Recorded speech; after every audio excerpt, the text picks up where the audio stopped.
Alors, la prévision est un art difficile, surtout en ce qui concerne l'avenir.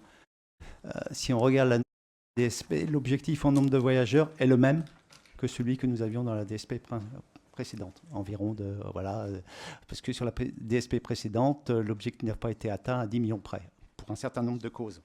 En fait, nous agissons comme si nous voulions extrapoler une courbe de croissance progressive et continue. Mais le monde ne fonctionne pas comme ça. Entre 2019 et 2025, nos manières de nous déplacer ont été profondément bousculées, transformées, recomposées.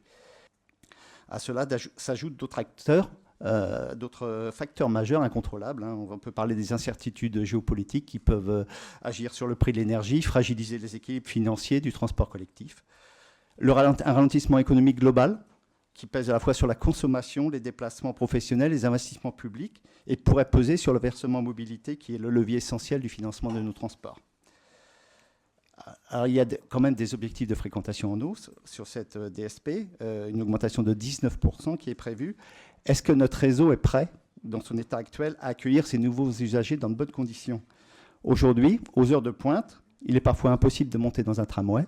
Vous êtes obligé d'en laisser passer 1, 2, voire 3 avant de pouvoir rentrer dedans.